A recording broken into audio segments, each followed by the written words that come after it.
Welcome to Legends in the Making. I'm the show. This is the show for founders, parents, and leaders ready to stop performing and start leading. I'm Erin Sarles Bowers, and this is where we strip down and return to what matters: clarity, character, and calling. Today's episode, it's not for the faint of heart because we're not pointing the fingers anymore. We're taking the mirror out and own what we've built. So, today's letter is Dear Legends in the Making. I've been leading for years as a coach, as a business owner, and as a parent. On paper, everything looks fine, but I've noticed something. My team underperforms, my kids don't take initiative, my organization is reactive, not proactive.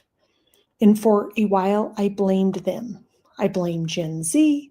I blamed the algorithm. I blamed distractions, burned out entitlement. But lately, I've had this whisper in my gut: you're the system, act like it. I haven't led with consistency. I've avoided hard conversations. I've confused being busy with being effective.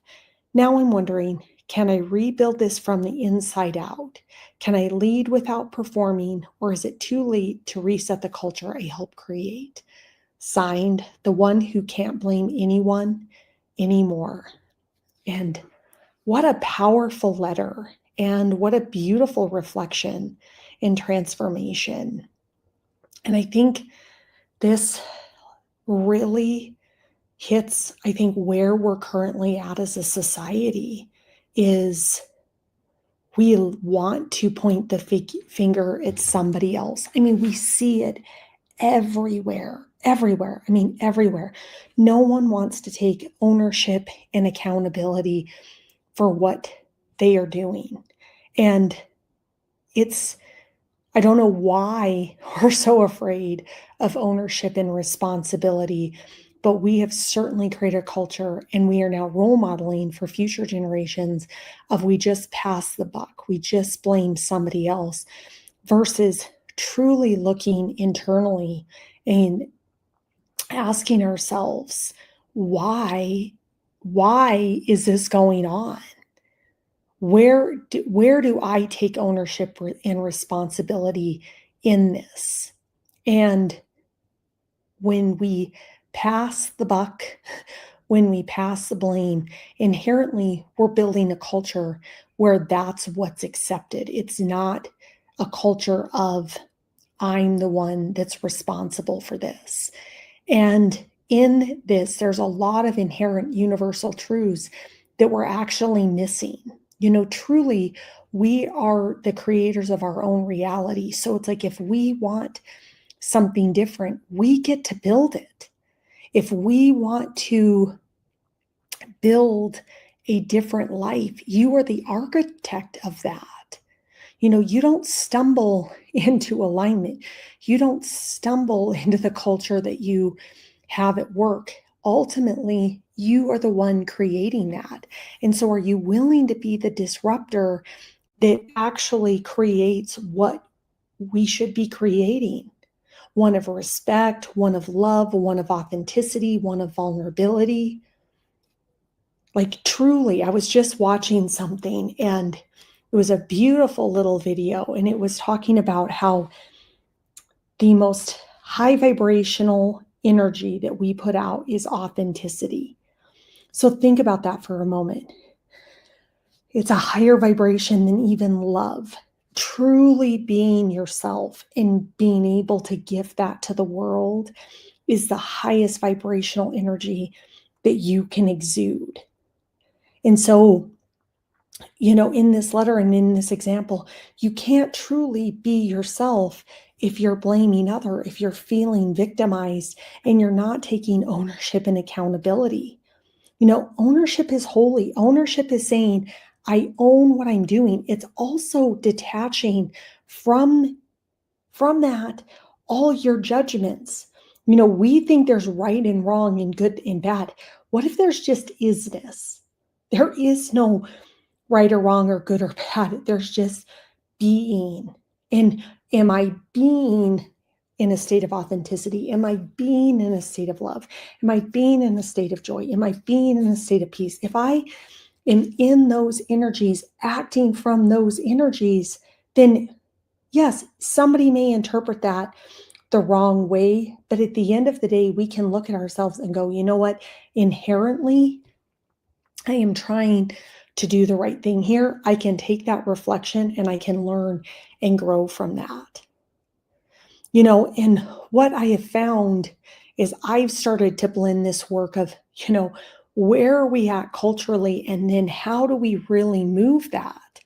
How do we move the needle in a much different direction? Because if I look at our world today, our misalignment, our unhappiness within ourselves, our frustration, our lack mentality, our anger, our fear, all of that is keeping us out of alignment from what God truly wants to give us. And if we actually remembered who we are, that we are infinitely abundant, that we are intrinsically good, that we are an emanation of Source itself.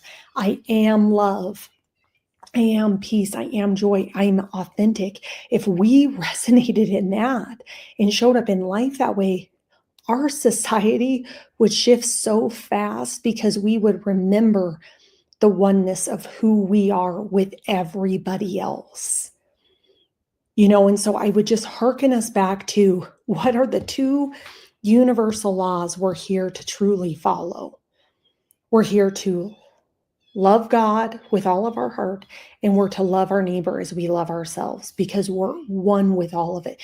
Those are the two things. If we showed up in this world in honor and reverence of knowing that our God is all good, all loving, all knowing, all benevolent, all the things that are inherently amazing, in thanking God for all the greatness that comes into our lives, and we treat other people as we want to be treated, the golden rule, our society would shift so fast.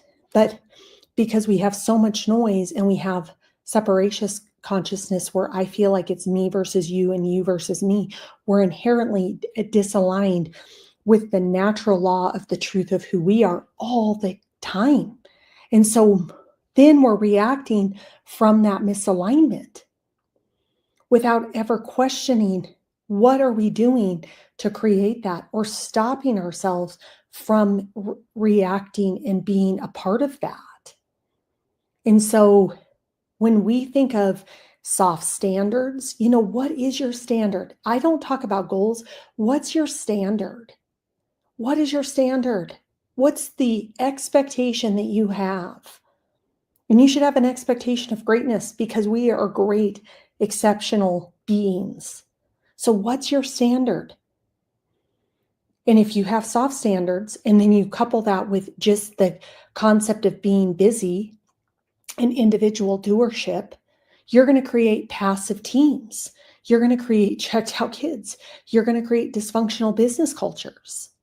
Like everything is energy. Your business, your team that you're building in any sports arena, there is an energy to it. And do you understand that my alignment with the right energy of potential, of possibility, of high vibrational frequency energies is what then ultimately results in success, not in the individual doership, the busyness that you create within your team. So, we oftentimes think like the system's broken, but the truth is you are the system. You are the creator of your own reality. You're just not in alignment with the truth of how the universe works. And so your misalignment, all your negative emotions are your GPS to go, I'm not in alignment with the truth of who I am. I'm not in alignment with the way God created me to be. God didn't create us out in a state of lack. He didn't create us in a state of unease. He didn't create us in a state of fear. He created us in a state of infinite abundance, of absolute love, of absolute knowingness. And so when we're not aligned with that, then we're in we're fighting the truth of who we are. And so we're always in a constant battle. And that's what we feel, the unrest. The world just becomes a mirror. We think it's all separate to us, but if you really start to look at the world as your mirror, it's a reflection of your internal state. So if you see chaos or feel chaotic inside, what are you going to see in the world outside of you? Nothing but chaos. You know, and we have to be we have to be what we want the world to be. How we change the world is by shifting who we are. It's not through we're going to change other people. We're going to change other people by changing who we are and the way that we show up. And so you have to ask yourself, what is the system that I am building? How, as the creator of my reality, what is the reality that I'm creating? You know, if we think about like planting seeds, and, I think there's this analogy of like, a good tree bears good fruit. The fruit of your tree is the reflection of the internal state of who you are. So if you have chaotic energy, expect the fruit that you're producing to be chaotic. If you have an internal state of peace, expect that the fruit that you would be bearing would be one of peace. So there's an opportunity for us right now to reset our standards, reset our presence and how we show up.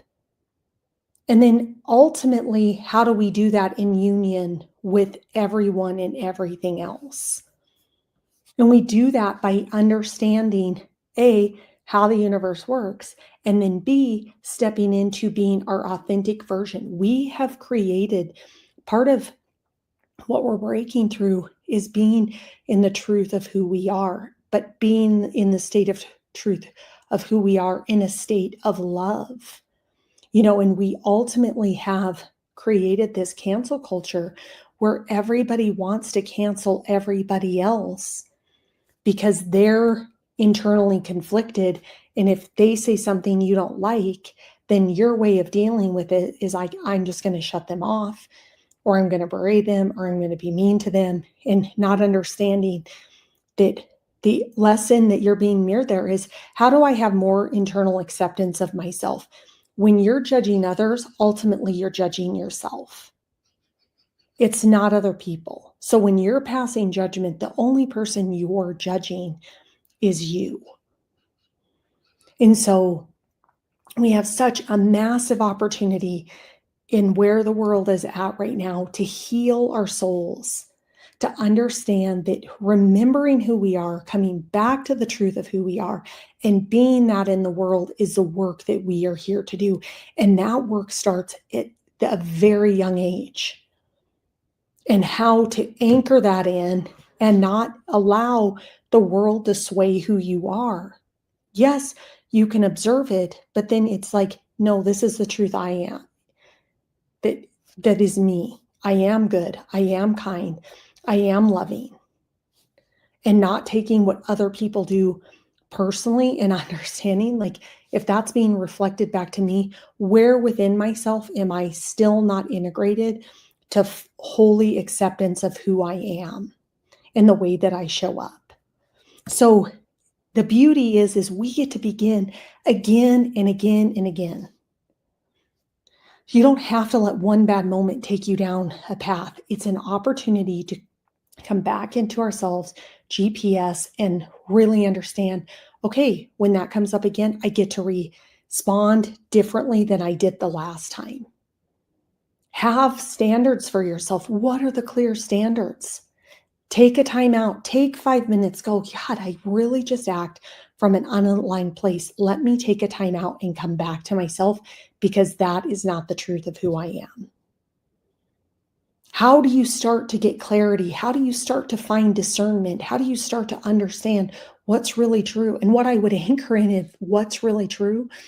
What's really true is God, and what's really true is God's laws of how the universe works. Whatever else we're playing with on the 3D plane of what we see come across social media, etc., isn't truth. What's truth is the fact that we are our souls. We are the vibration that we put out. Each one of us has a unique blueprint that is needed on this earth. So canceling any conformity, that is not how our souls were designed. Our souls were designed to be authentic and be authentically loving. And so can we choose that connection over the comfort or the silencing or the disassociation from who we are? So you are the system. You own it, act like it. And always ask yourself, am I acting from a state of love? Am I acting from a state of love? And if you're not acting from a state of love, take a time out. There's no judgment there. I'm actually not acting from my highest state of being. And how do I come back into alignment with that? And because when we embody that energy, when we carry that energy into the world, that's the invitation for everybody else to access that same invitation. That's how we change the world, because we are embodying what we're not here to do, and everybody else around us joins in. You don't need a better team. You don't need a better family. You don't need anything better. You need to lead from within yourself. And essentially, like, your life depends on it, because it does. And so there's 2 opportunities to work with me, whether you're the family of a student athlete and you want to come into greater alignment for your child to understand who they are, who they're supposed to be, as well as you as a family. I have a 5-day reset. It's called Raising Exceptional. It's completely free. I do ask that you pay a donation to a charity of my choice, but I want to spend 5 days with you and your student athlete, resetting the standards within your home and getting you on track. And if you're a CEO, business owner, founder, you name it, I also have a 5-day reset around clarity and resetting your energy. So DM me, reach out to me, comment on this episode. I am here. If you want to share your story, reach out. It will be read in the episode as it was in the beginning. We have a huge opportunity to transform this world by doing the work internally within ourselves to transform who we are, so we show up authentically and we give the world the best version of ourselves.